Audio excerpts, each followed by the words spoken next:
Les premiers-nés sont la fondation de la famille après le père. Comment? Ah là, il faut écouter ce que je veux dire maintenant.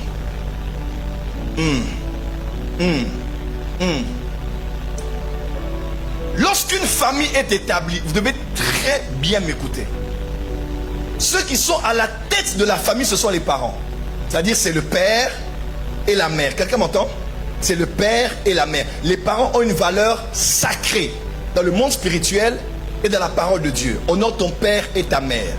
En les honorant, il y a une promesse attachée à cet honneur. Tu vivras longtemps. Tu auras une vie de qualité et en quantité. N'est-ce pas? Mais dans la parole de Dieu qu'on appelle père, Abba, Abba ce n'est pas de l'hébreu, c'est de l'araméen. Abba veut dire fondation. Veut dire aussi source. Fondation, fondation. Fondation.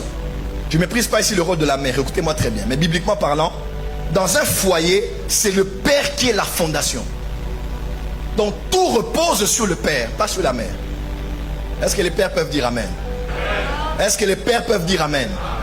Tout repose sur le père. C'est le père qui est le socle, qui est la fondation. C'est lui la fondation. Est-ce que les vrais pères sont ici? Donc voilà pourquoi quand Satan veut attaquer la famille, il attaque le père. Et même quand Ève a donné à son mari qui était à ses côtés le fruit de l'arbre défendu, Dieu n'a pas dit Ève, où es-tu? Il a dit mais Adam, où es-tu? Et même dans Romains, lorsque Romain parle dans la cathédrale de la foi chrétienne, il parle de la doctrine, de la régénération, de la doctrine, il parle de beaucoup de doctrines. Il mentionne bien que c'est Adam. C'est par un seul homme, pas une seule femme. Parce que la responsabilité de garder était d'abord donnée à l'homme. Le mari est la fondation. Voilà pourquoi quand une famille doit tenir, ce n'est pas la femme de prier, c'est à l'homme de prier. Parce que l'homme n'a pas que le rôle d'être le pourvoyeur. Il doit aussi être prêtre dans son foyer.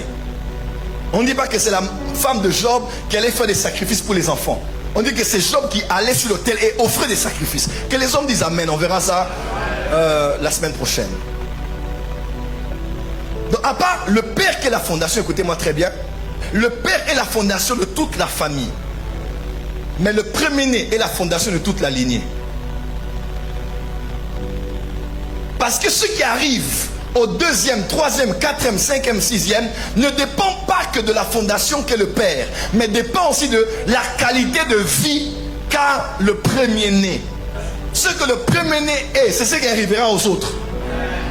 Il est autant une fondation que l'est le père de la famille.